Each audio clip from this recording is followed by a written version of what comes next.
Welcome to Creative World. In this video, we will solve Chapter 2 exercise problem number 2.42.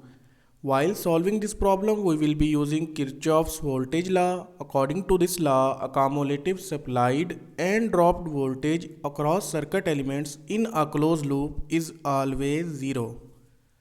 We also will be using Ohm's law. According to Ohm's law, voltage across any resistance R is always equal to the product of current through that resistance and the value of resistance.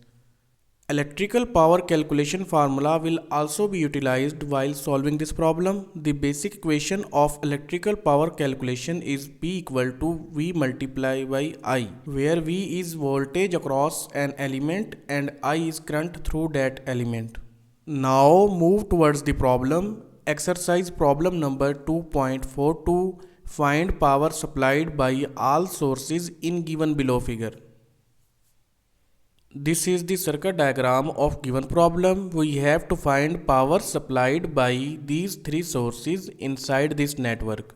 And we know that in order to calculate powers of these sources, we should have at least two parameters related to these sources. One is current through these sources and other one is voltage across these sources. Current through these sources is provided in the form of constant current source. Current of this constant current source, that is 3 mA, will also flow from other sources as well because of series connection. So we can calculate the power of this voltage source because current through it is known and voltage across it is also known. But we cannot calculate the powers of these two sources because voltage across these sources are not given. So first we will try to find out voltage across these sources. Later on we will calculate the powers of all these three sources. For the calculation of voltage across these sources, we will use Kirchoff's voltage law because this is a closed loop network. Before using Kirchoff's voltage law, first we have to identify the current inside the circuit along with its direction. We have to follow the direction of this constant current source. Because of series connection, this same current will flow from all other elements inside the circuit with same magnitude and same direction. Now make polarity notations across these resistive elements according to the direction of current.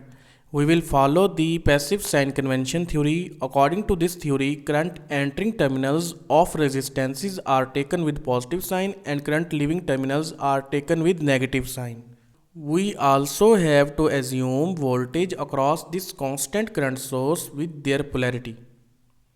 In case of constant current source, current leaving terminal is taken with positive sign and current entering terminal is taken with negative sign. Now write KVL equation for this closed loop. Start from this dependent voltage source. Current entering terminal is positive, so voltage across this dependent voltage source will be taken with positive sign, that is 3Vx. And Vx is the voltage between these 2 points. Move to next element. Current entering terminal is positive, so voltage across this 1 kilo ohm resistance, that is the product of current I and the value of resistance 1 kilo ohm, will be taken with positive sign. Next element is 3 kilo ohm resistance. Voltage across this 3 kilo ohm resistance will be taken with positive sign because current entering terminal is positive and voltage across this 3 kilo ohm resistance is the product of current I and the value of resistance 3 kilo ohm. Next element is voltage source. Current entering terminal is negative, so voltage across this voltage source will be taken with minus sign, minus 15. Next element is 10 kilo ohm resistance. Current entering terminal is positive, so voltage across this 10 kilo ohm resistance, that is the product of current I and 10 kilo ohm resistance, will be taken with positive sign. Next is voltage across this constant current source, that is taken as voltage V, will be taken with negative sign because current entering terminal is negative. Move to the last element of the circuit. Current entering terminal is positive, so voltage across this 5 kilo ohm resistance will be taken with positive sign, that is the product of current through it and the value of resistance 5 kilo ohm. I multiplied by 5 kilo ohm equal to 0. Now inside this circuit we have the value of current I, that is 3 mA. So place the value of current I inside this equation. The equation will become 3Vx plus 3 milliampere multiplied by 1K plus 3 milliampere multiplied by 3K minus 15 plus 3 milliampere multiplied by 10K minus V plus 3 milliampere multiplied by 5K equal to 0. Now solve this equation. The equation will become 3Vx plus 3 volt. The product of 3 milliampere and 1 kilo ohm will be 3 volt. Similar case will be here. 3 milliampere multiplied by 3K will become 9 volt. Minus 15 volt plus 30 volt minus V plus 15 equal to 0. Now solve this equation. Add all constants together. The equation will become 3Vx plus 42 minus V equal to 0. Place minus V on the other hand side of equal. The equation will become 3Vx plus 42 equal to V. Now inside this equation we don't have the value of Vx. So first we will try to calculate the value of Vx. Later on we will be able to calculate voltage V. For that purpose we will leave this equation as it is and label this equation as equation A and move towards the next process to calculate voltage Vx. Now we are interested to calculate voltage Vx between these 2 points. For that purpose we will apply KVL inside this semi-closed loop. But before that we have to assume the direction of current I inside this semi-closed loop. Direction of current I will follow the direction of this constant current source and same current will be flowing inside this semi-closed loop as well. So 3 milliampere current will be flowing inside this semi-closed loop in clockwise direction. Now according to the direction of current, make polarity notations across resistive elements. Current entering terminals will be taken with positive sign and current leaving terminals will be taken with negative sign. Polarity of voltage Vx was not provided in the question and it was also not mentioned that which point is on higher potential and which point is on lower potential. So we have assumed the polarity according to the previous element state. In this case, the previous element have lower potential on this point, so same potential will be appearing across this point as well. Similar case will be here. On this point, the previous element have positive potential, so same potential will be appearing across this point as well. Now write KVL equation for this semi-closed loop. Start from Vx, current entering terminal is negative, so Vx will be taken with minus sign. Move to next element, current entering terminal is positive, so the product of 3 milliampere and 1 kilo ohm will be taken with positive sign. Move to next element, current entering terminal is positive, so the product of 3 kilo ohm and 3 milliampere will be taken with positive sign. Move to next element, current entering terminal is negative, so 15 volt across this voltage source will be taken with minus sign. And the last element, current entering terminal is positive, so the product of 3 milliampere and 10 kilo ohm resistance will be taken with positive sign.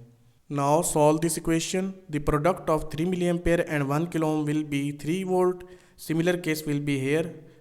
Product of 3 milliampere and 3K will become 9 volt minus 15 volt and the product of 3 milliampere and 10K will become 30 volt. Now add all these constants together. The equation will become minus Vx plus 27 equal to 0. Place this minus Vx on the other hand side of equal to calculate the value of Vx, that will become 27 volt. Now we can calculate the value of V because we have calculated the value of Vx. Place the value of Vx inside this equation A to calculate the value of V. That will become 3 into 27 plus 42 equal to V. Value of V will become 123 volt. We can also calculate voltage across this dependent voltage source because we have calculated the value of Vx. So the voltage across this dependent voltage source will be the product of 3 and the value of Vx, that is 27 volt.